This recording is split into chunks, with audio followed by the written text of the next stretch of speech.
Welcome in, everyone. I am the Crypto Bull God. This is all in the charts. If you appreciate the content, make sure to hit the thumbs up button. Drop me a comment. You can click the bell icon for all notifications to know when I go live each and every single weekday, sometimes on a Sunday when it is a critical weekly close. Guys, we're seeing a lot of positive momentum coming into the market. I'm going to share with you why today, just assessing current prices, where we're going to close at in the next 7 minutes here, why it's an extremely bullish and solid price level to be closing the week out at. And we're also going to take a look at, I created that topping indicators video. We're going to take a look at a couple of those topping indicators and ask ourselves sort of the question where we're at in the grand scheme of things. We're not going to go through all the indicators, but we're going to go through a few of them. I know USDT, which is also on the list of topping indicators, this has been something that I've seen getting a lot of traction. So we're going to kind of talk about what we're seeing on that chart as well. We're going to take a look at the weekly close. We're going to take a look at the 2 weekly close on Bitcoin. We'll probably have time to assess price action on some of your major altcoins like Solana, Caspa, XRP, and Ethereum. And I'm going to save my commentary for monthly and a 2-month view. I'm going to save that for the monthly close because that is coming up this week. This is a really, really important week, guys. We have a weekly close, a 2 weekly close. We got the month closing. We're heading into August. Things are really starting to ramp up here and look bullish. And the other thing that I definitely want to do today in the video is I want to clearly signal to you what my current expectation is, how I see price action panning out for the remainder of the year going into 2025. Now remember, for everyone who is new to the channel, if you're not new to the channel, you already know this. I'm not sharing with you what I hope will happen. That's not what's going on. We allow the charts to dictate to us what is most and least likely, right? Our goal as a technician, especially when you're trying to call a macro top, our goal as a technician, and let's not even call ourselves a TA people, our goal as data scientists is to find a couple historically reliable data sources that when they start to flash, tell us that we're at or near a topping signal. We allow that to do the work for us. We might have a primary view that Bitcoin's going to top by the end of this year or by the end of 2025, but we can't allow that to bias our view in a way that goes against the grain of what empirical, objective data is telling us. So just keep that in mind. I'm going to share with you what my current expectation is, but again, my expectation is not going to guide my selling strategy.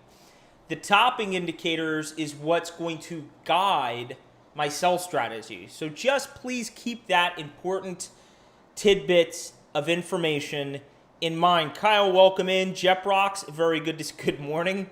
Good morning, Jeprox. Feels odd to say that, but good morning indeed. Glad you could join me to start off your Monday.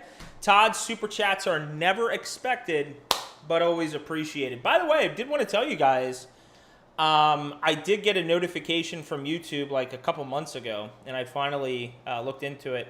You can actually, on your YouTube channel, you can become eligible at a certain point to have memberships. So be on the lookout for that. There'll be 2 different tiers, and within each tier, there'll be bonus content depending what tier you're a part of. So something that I'm going to progressively look into moving forward. Ugos, welcome in, my friend. I have not seen you in a bit. Guys, let's dive into the charts. We're going to close out this week very shortly here. Let's take a look at current price action. Now remember, this is a 12-hour view. Of course, I was looking at it on a 2 days, you can see. This is a 12-hour view, so we have not gotten candle body confirmation yet. Remember, I want to see it on the daily close. I want to close above $68,000, which we're going to do today. We're about to close at 68 or above. Tomorrow is the confirmation candlestick, right? So we have to wait to see if the confirming candlestick comes in here and closes in here, or if we sit up top at 68. But being above this 68 zone, guys, if you've been here, this is a really critical area that I've spoken about, and price is holding up extremely well here. The other beautiful thing on this 12-hour or more lower time frame view that I love to see, it's like music to my ears here, We have the 200. Look at the 200 curling up. Look at the 50 curling up. We're going to get that golden cross. So remember, if you've been really dedicated to the live stream and have been following along in terms of things I wanted to look for, remember, I told you a couple weeks ago, bearish low time frame, bullish high time frame. These low time frame charts are starting to turn around in a bullish fashion, which is going to continue to feed into the bullish macro perspective high time frame views. So 12 hours looking beautiful.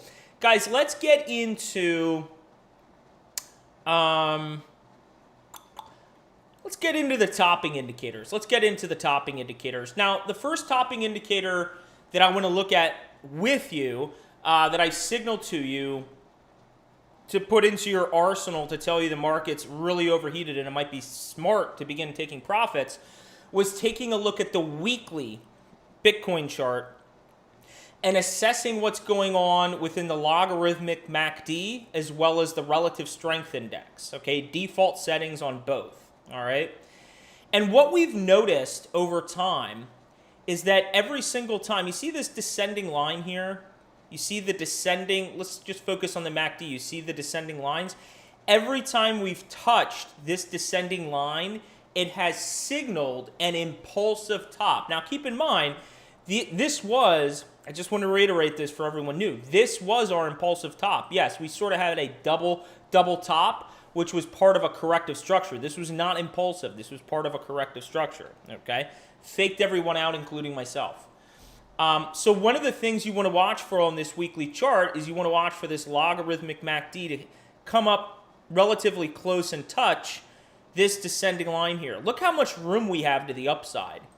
You know, theoretically, depending how this moved, you know, this really has a lot more room to the upside to run. The other thing that I've signaled to you guys, historically at the same time, okay, as you're seeing that logarithmic MACD hit the descending area of resistance, the other thing you're going to notice on this chart, coinciding with that touch, it coincides with the touch, you're going to notice this relative strength index intersecting with this range between 90 and 95, okay, 90 and 95.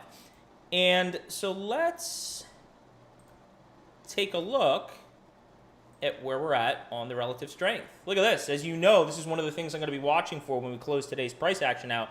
We're only sitting at 61. We have a lot of room to the upside, a lot of room to the upside. So again, when both of these touch, again, just objectively evaluating the data, it tells us we're at a top or super, super duper, duper, duper close, all right?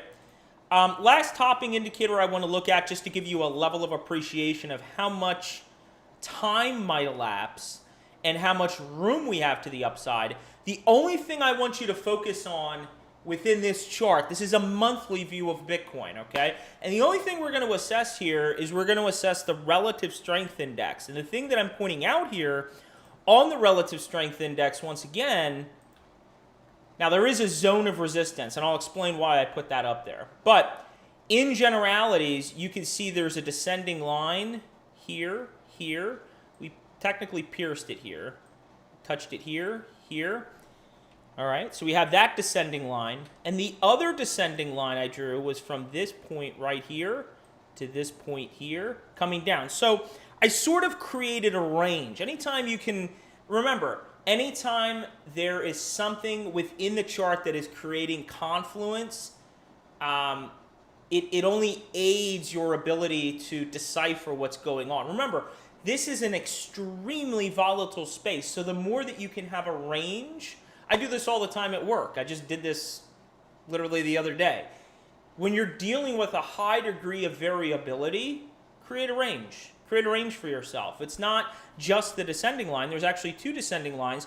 And the other thing I would point out to you is historically, when we've seen the impulsive tops, the relative strength on the RSI has topped somewhere between 91 and 96. So again, this to me is flashing right when we get in here. Right when we get in here is when we start flashing. We could run all the way up to here, but we should not be, based on history, exceeding that level.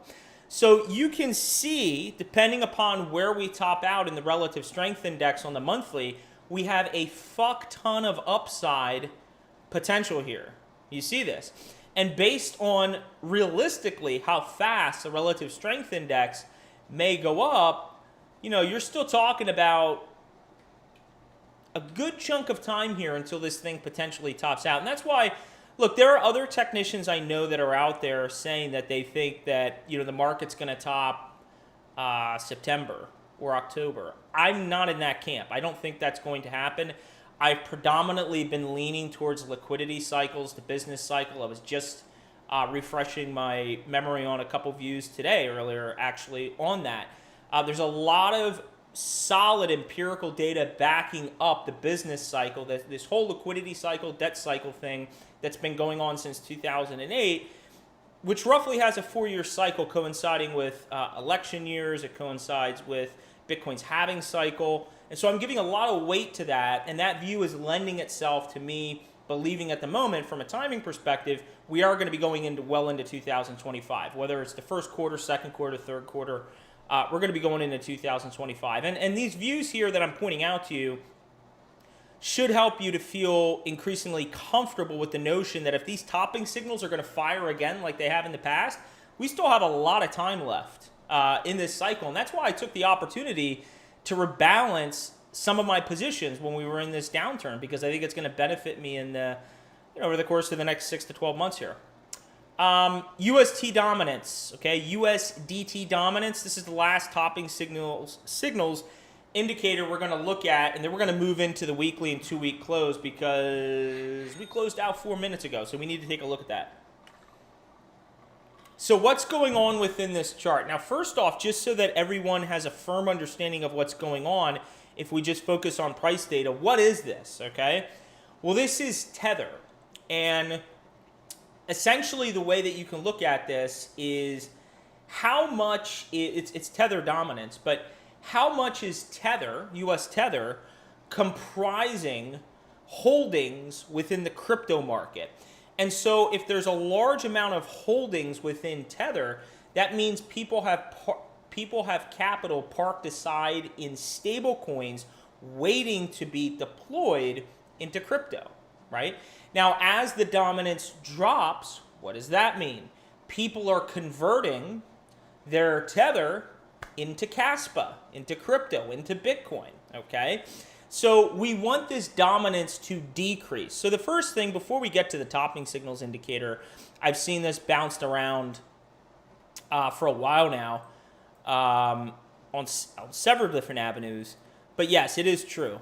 There's absolutely no question that Tether, we can look at this on the weekly, we can look at this on the 3-week.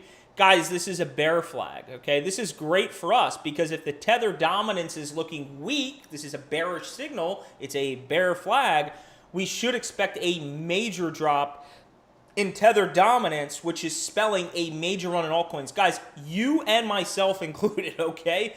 We've been waiting for that big run in altcoins. And I think there's going to be 2 of them, but we've been waiting for that big run.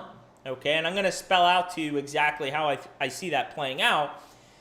But this bearish pattern present within this USDT dominance chart should leave us feeling more convicted that we are on the precipice of something very bearish for dominance on USDT, which is very bullish for your altcoins, okay? Risk on, motherfuckers, risk on.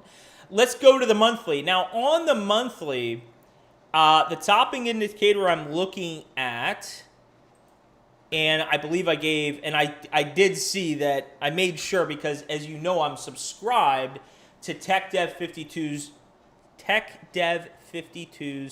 newsletter, and I am not about to show any views that are proprietary to that newsletter. So I did confirm that he has shared this Tether view on Twitter, which made me feel comfortable sharing it. But the other view that I give him credit for sharing is, you can see, not looking at the price action, but actually looking at the relative strength index, we have a descending area of support here. Now, we got close to touching it here back in March of this year. Every single time we've gotten a touch, it has, look at it, March 21, May of 19, December of 2017. these have spelled huge topping. They have spelled huge topping signals within the market. Okay. Now I'm theorizing here that this is going to occur later into this year, if not well into next year. But we're waiting for this Tether RSI on the monthly to get all the way down and tap this black descending line. Look at how much room we potentially have to the downside. Look at how much room we potentially have to the downside, right? Who knows when we're going to get down there, but we still have a lot of it. This thing will probably touch somewhere in here. Let me put it in, give you a value. Somewhere around 34 to 33, okay? And we're all the way up at 45, okay? So we still have a lot of room to the downside.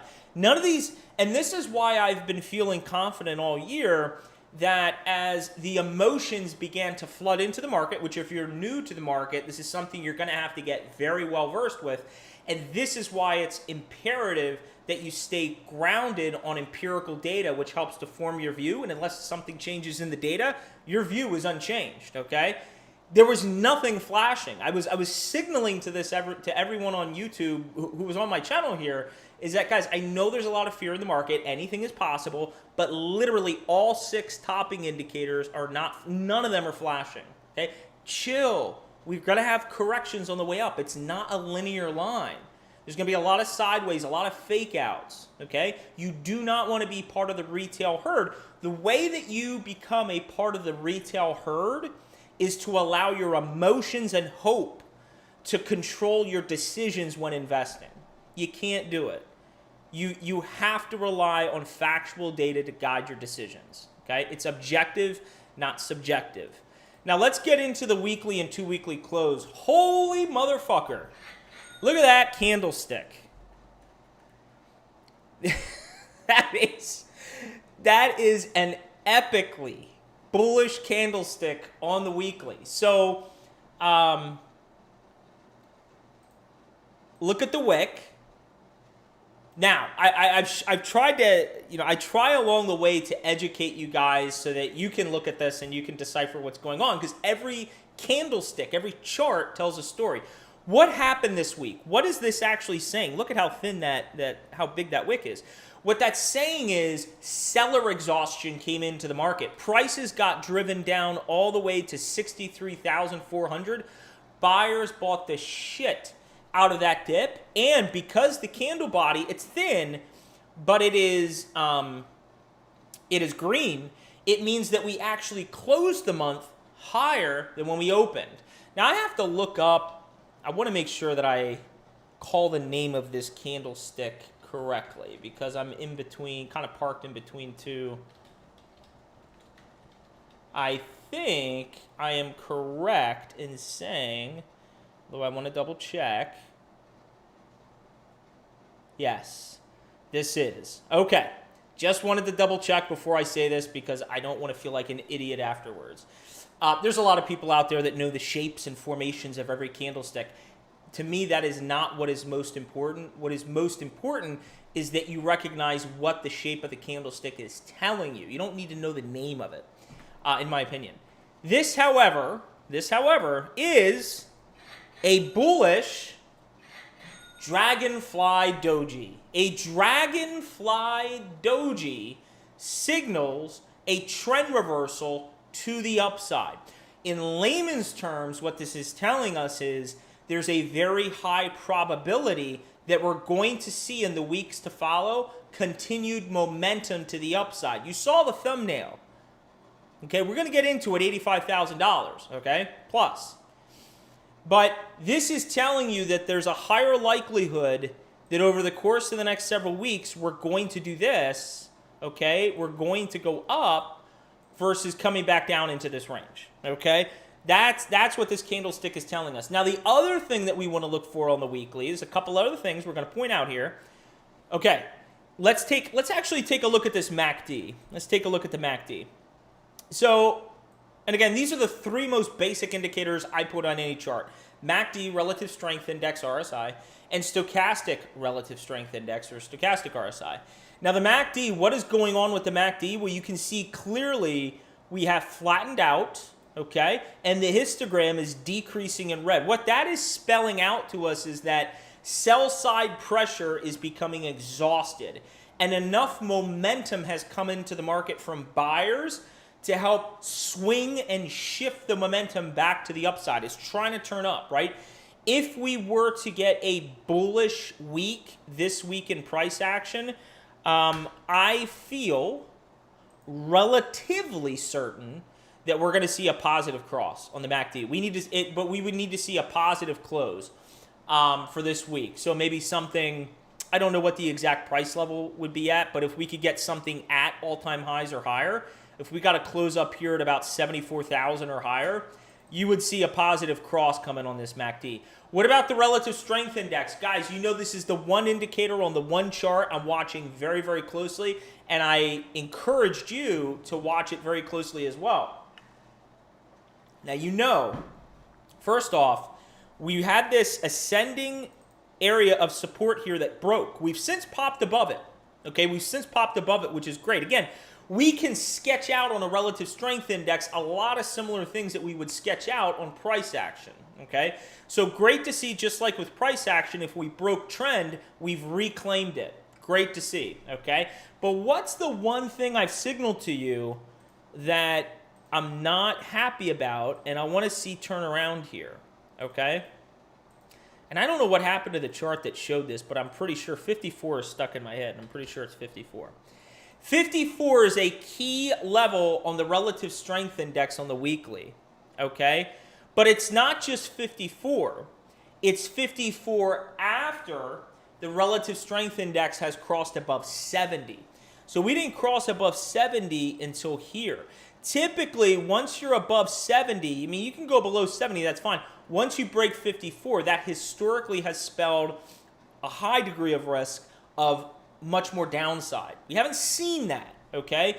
But the only way to negate this, and this is something I'm going to be looking for, beyond any potential negative divergences on the RSI, which is quite probable given how high the relative strength index, if you think about this, think about the probability of developing a negative RSI, a negative divergence in the RSI. Think of it this way.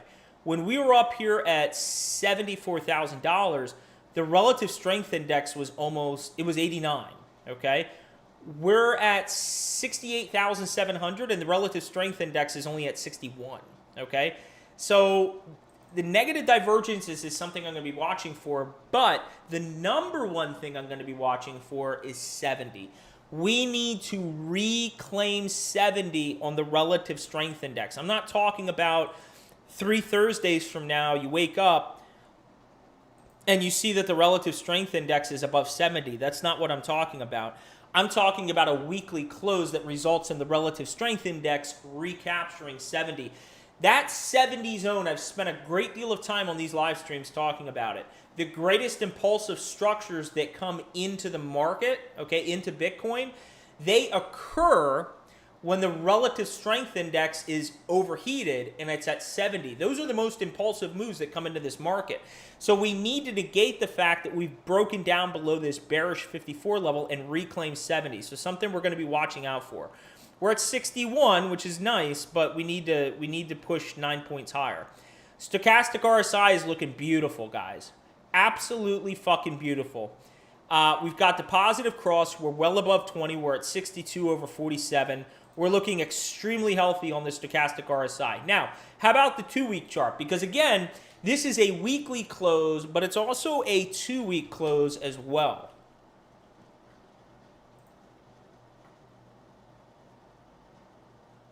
Let's see what we got going on here. And by the way, I have not evaluated this chart, really many of these charts, for the most part, before going live. So we're looking at a lot of this stuff together for the first time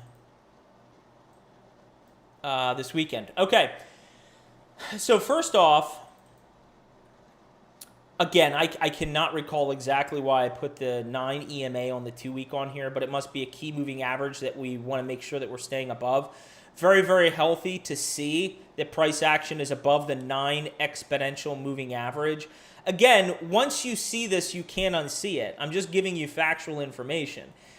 This is a pole, ladies and gentlemen, okay? Now, you can draw the pennant a couple different ways. You can draw it like this, okay? You could draw it like that.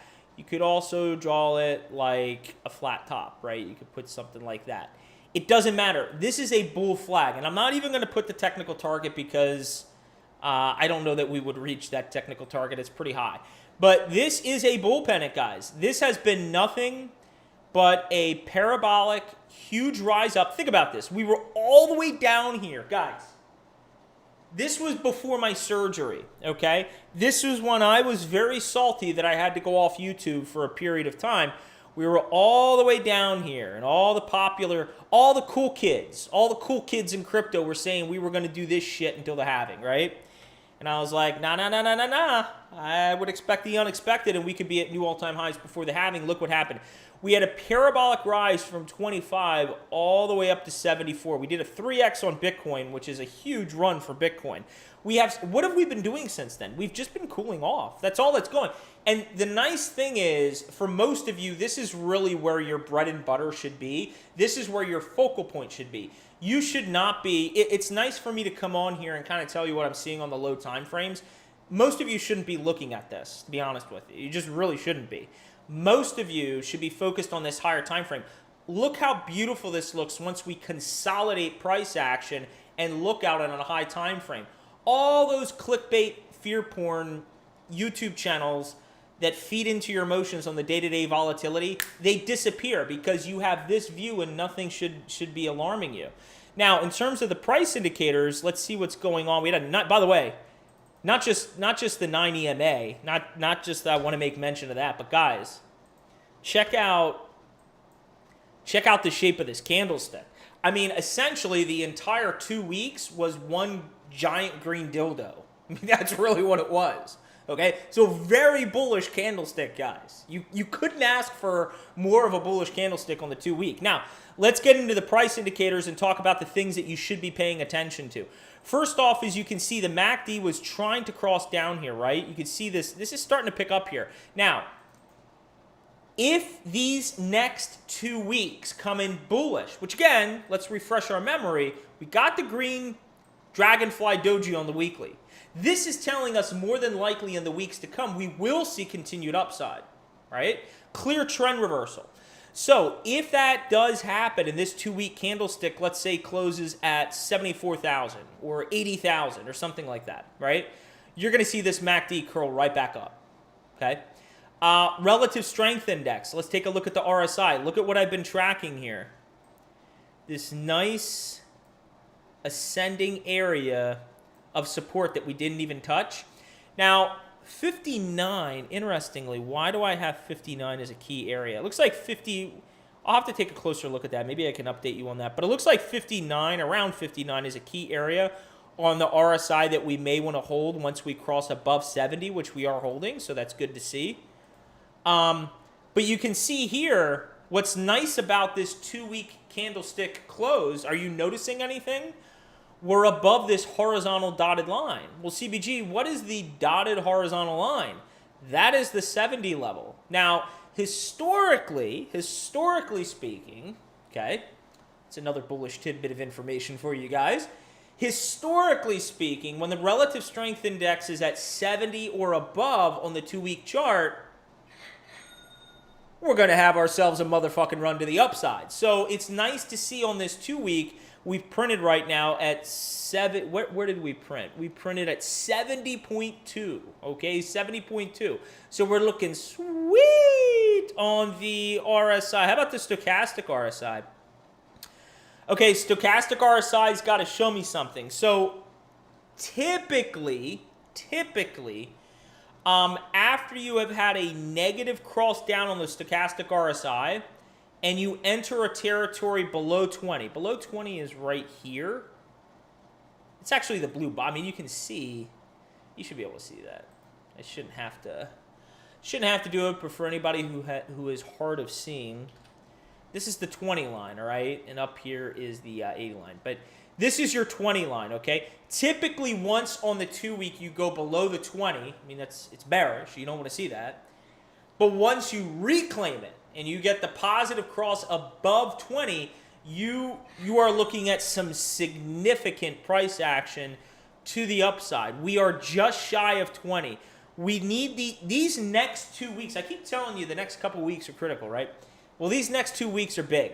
These next 2 weeks are big, okay? We just talked about price action in the MACD on the 2 week. Now we're looking at the stochastic RSI. If these next 2 weeks, as we enter August, if it comes in bullish, you're going to see this stochastic RSI cross above 20, which again, we allow the charts to do the work for us. I'm not telling you what I hope to see or what I want to see. If we cross above 20, the chart is doing the work for me and telling me, hey, CBG, more than likely, we're going to see a lot more upside in the coming months to come, right? This isn't some sort of short-term fad that's going to play out in the next, handful of weeks. We have couple months at least, of continued upside, okay? Because keep in mind, once we cross above 20, and I'm telling you that historically that has spelled significant price action to the upside, every candlestick is 2 weeks. What does that mean? Every 2 candlesticks is a month. So you could be talking about 6, 7 candlesticks, which is 3, 4, 5 months, right? So keep that in mind. And once we get up to here, the other thing to keep in mind is even when we start to top up in this 90 to 100 area, you can see what happens. We don't just roll over. We like to stay up here and stay overheated for a period of time. So once again, this view is telling me so long as these next 2 weeks come in bullish, we have many months, in my opinion. It's my opinion formulated based on the charts and the liquidity cycle view that we still have many more months in front of us, many more months of upside in front of us. So let's actually, before I spend a moment to tell you my expectation going into the end of this year and going into 2025, and I'll be pretty specific.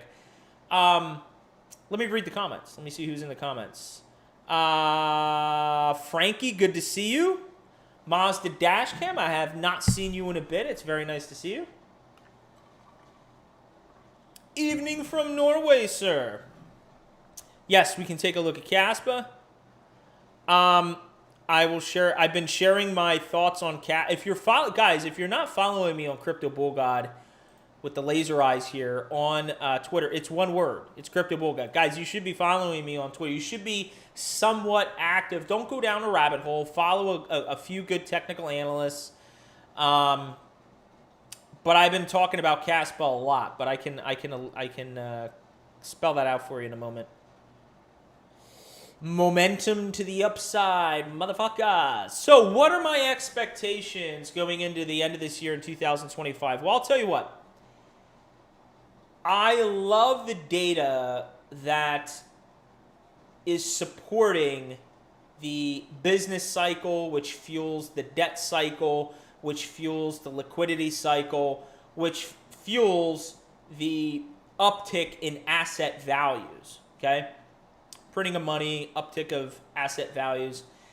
And so my general macro expectation is that these topping indicators are going to start flashing next year. Now, I don't know if it's going to be in the first quarter. I don't know if it's going to be in the second quarter or bleed into the third quarter. But I believe overall, we're not going to truly top out in the market until next year. But what's going to happen between now and then more specifically? Because I said I would be pretty specific with you guys, as specific as I can be in terms of my expectation. Again, this is my expectation, right? My primary view. But again, we allow the charts to do the work for us. If things look differently in the charts, I allow that to guide my decisions. But my own view right now is that we are going to see Bitcoin break up towards the $85,000 to $92,000 range. Okay, as that is happening, you're going to see tether dominance plummet. You're going to see an initial spike up in Bitcoin dominance, topping in the zone that I spoke about. Let's take a look at that. So Bitcoin's going on a run. It's going towards 85 to 92. And I'll tell you what the market psychology will be as well. I believe it could happen as early. Well, it actually, based on current price action that we just talked about, it would be my expectation. It's going to be happening this month, or August, okay? So Bitcoin's going to be running up to that $85,000 to $92,000 price target in the month of August, okay? As that's happening, we might get one final spike up into dominance here that hits the 58. We've talked about this yellow zone before we see this thing truly start to plummet, okay? Now, what does the dominance plummet mean? It means that Bitcoin has topped or is close to topping in its initial leg up towards 85 to 92. Capital is beginning to flood into the altcoins. It's turning into more of a risk-on environment. You're going to see your first true alt season, in my opinion, very, very, very, very soon. August, September, you're going to see things that haven't been running run, okay? So once that occurs, my hypothesis is that there will be some people calling for the top in Bitcoin, that we just had our top. That's it. You know, we underwhelmed. Bitcoin topped at $91,000, right? I don't think, and again, I'm going to allow these sell signals to do the homework for me. If they're flashing, it doesn't matter what my primary hypothesis is, and I'll keep you informed. But if these things are flashing, that's doing the work for me, and I'm starting to scale out. I can reassess after the fact, but I'm scaling out, okay? I don't anticipate the majority of these sell signals to flash, though. I don't. And so I think what's going to happen is the market's going to initially sort of top. Bitcoin's going to top out in that $85,000, $92,000 range. Your alts are going to have a big run. We're going to have a big correction, okay? For a few months, your alts are going to have a big correction, healthy. It's going to be needed because they had such a run up. And then we're going to get that final last leg up where Bitcoin starts to get up to those price targets I've mentioned to you, up towards that. I've looked at 120. I'm seeing a lot of confluence in that 120, 130 range. Let's just say 125. Bitcoin has that final last leg and gets up to 125. Now, in that last leg, when we do break $100,000, which I do, my primary view is we will break $100,000. I'm absolutely open to the idea that we never break $100,000. Primary view, though, hypothesis, we do. That last leg next year, when we run up and we hit that area around 125,000, you're going to see a second alt season, but that alt season is going to be the alt season. I mean, the alt season, where your alts are going to have your blow-off tops. That's where you talk about Casper, right? That's where we'll go to the chart. It's a good segue. That's where if you really think Casper could hit $2 to $4, right? Which, again, based on the analysis I have out there, if you think it's going to sniff anywhere close to the top 10, okay, and your views are relatively in line with my expectations in terms of market appreciation and valuations within, you know, that top 10 to 15, $2 to $4 is $2 to $4 will absolutely happen for Caspa if it gets up into that top 15 around that blow off top phase. It's just math. It's just math. Unless you think the top 10 to 15 coins are going to be sub, let's just do some quick math. $2 divided by 0.19 times 4.4. You know, unless you think the top 10 to 15 projects are going to be sub 40 billion, which in that case, I don't know what the hell you've been looking at. $2 to $4 will happen if Caspa it has to break up into the top 10 to 15 though. But that last leg where your Caspa is going up tremendously, okay, all your alts are running, that's going to happen next year, in my opinion. So let's assess current price action for Caspa. This is one chart I did want to take a look at with you guys. I know I have a lot of people here who are fellow, do we call ourselves Caspians? Fellow Caspians here. Let's start with the high time frame. Again, you know, MACD looks great. Relative strength index is under 70. It's at 64.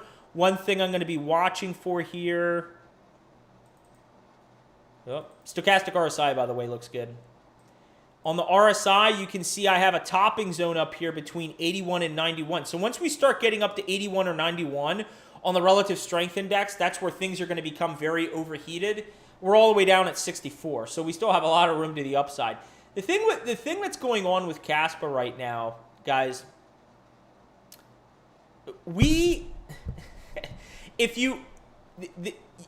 it helps to evaluate things on a high time frame structure. And when you zoom out like this and you just visually, beyond just reading the technical indicators and the price data, what has gone up since this leg? Now, I've compared current price action here to where we were right here. When we were at like, what, 4 cents? Yeah, 3.5 cents. I was accumulating the fuck out of Caspa back in July and August when we were at 3 cents, okay? I think my average buy price, I think I shared with you guys on Twitter, when I accumulated the bulk of my Caspa, was at 3.5 or 3.6 cents. But anyway, we had this huge leg up. What have we done since then? Yes, we created a higher high here, but we've just been consolidating. We really have been consolidating on Caspa since essentially November of 2023. So the question you need to ask yourself, and if you're new to TA, you're about to learn something new, let me ask you a question. If something has been consolidating in a range for a very long period of time, okay, do you think there's a higher likelihood that when we break out, it's going to be a little break up and, you know, Caspa's going to top out at 25 cents and then consolidate? Or do you think we're going to see a really big fucking breakup? I'm going to go with the latter because there's a common expression, and it should intuitively make sense within technical analysis. The longer the consolidation, the higher the space, okay? The more price has found a range that it can sort of hold as support, it's like a pressure cooker. It's just going sideways and sideways and sideways. You know, I put out a post today. Obviously, you know, I made it clear enough that people could see that I was being sarcastic. Is that, damn, I'm so frustrated with Caspa. It seems like you can't break and stay above 20 cents and head towards 50 cents like I've been reading. So I think I'm going to sell and rotate it into some shitcoin that's been bleeding against Bitcoin for over a year. Again, this type of movement within the market where it's just not super exciting tends to weed out people who have absolutely no idea what they're looking at. Keep in mind, throughout this entire consolidation, we're not going to flip up all the charts we've looked at before, but if you look at the BTC, you look at the Solana, you look at the Ethereum pairing, Caspa has continued to outpace returns relative to those three dominating assets within crypto. Okay, so it's performed better. It's also held up really well. I believe its current market cap ranking is 24. So throughout that consolidation, what it should tell you is we're at 23. Okay, right behind Pepe. So what that's telling you is not only are we in a massive consolidation, but price has maintained a level in which it has outpaced all of these other altcoins. Because throughout this entire process, we were all the way back here at about 40.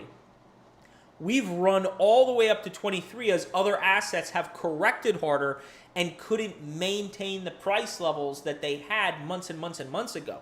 This should tell you something. This should tell you that this has been the strongest performing altcoin, and there's no reason for that to change based on the data. So we're literally just waiting to see Caspa break 20 cents. Once you see it break 20 cents, make no mistake, it is going to go significantly higher,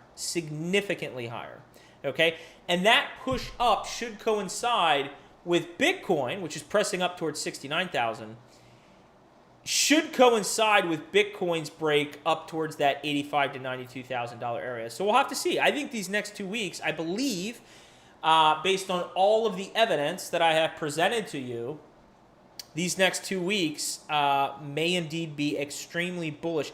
And I also, by the way, if you appreciate the content, make sure you hit that thumbs up button. The fact that, hey, I was pretty specific and laid out to you my expectations for August, September, 2 alt seasons, not topping ultimately until next year. But again, we allow these data-driven, objective, empirical, I could come up with so many other words to make myself sound smarter than I am, but we allow the data to guide our decisions. We as humans, speaking like an alien, we as human beings are fallible many times in life because our emotions guide our decisions. Think about mistakes that you've made in life where you didn't allow yourself to logically look at a situation and you allowed your emotions to cloud your intellect. The same thing can happen in financial investing, and that is why it is critical. Even if you use 2 or 3 of the indicators I've shared with you, fine. But it's important that you come up with empirical data to guide your decisions. And the last thing I'll hit on before we kind of close things out, this is a very routine thing that I see people do in this space that I think implicitly I view as implicitly implying certainty and hubris within the market. Hey CBG, I think it's really cool you came up with these 6 topping signal indicators, but bro, the pie chart has worked every single time. I'm just going to look at the pie chart. The pie signal will work until it doesn't. If you're relying on one chart to tell you when the market is topping, let me just tell you what you're doing. You are implicitly signaling certainty within the chart. And you know there are no certainties within charting. Guys, case in point, this year is a perfect example and should show you why you should never rely on one thing to tell you with certainty what's going to happen. If that was the case, we never would have gotten up to 74,000 before the halving, right? Because Bitcoin never hit an all-time high before the halving, but it happened, right? It happened. It's called limited sample sets of data to draw your conclusions on. It's not very credible. And because it's not very credible, that's why it's important to use a multitude of data sources. We still want to keep it stupid simple, but use a multitude of data sources that can tell us with conviction when the market is likely topping. So I hope all that makes sense. Guys, let's see if there's any final comments or questions, and then I think we're going to sign out. And I will be back tomorrow, by the way. Pavel, that is very nice of you. Top 5 favorite TA channels. Why? Thank you, kind sir. I appreciate that.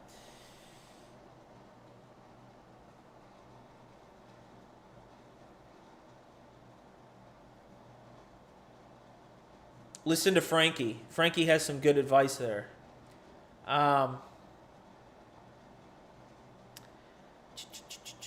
You are correct, Frankie. I knew you would know. We'll take TAQA on Tuesday, Romeo, not on a Sunday. Thank you, Logical Move. Appreciate it, brother. God bless America indeed. I had posted out here, not getting political, I'm just saying. What did I say? I said, I don't know where it's at. I said Orange Man and Orange Coin 2024. Did I put it here? I don't know where I put it. I forget. All right, guys. Until next time, let's all spread awareness and carry the education forward. I'll see you right back here tomorrow around normal time. Take care, everybody.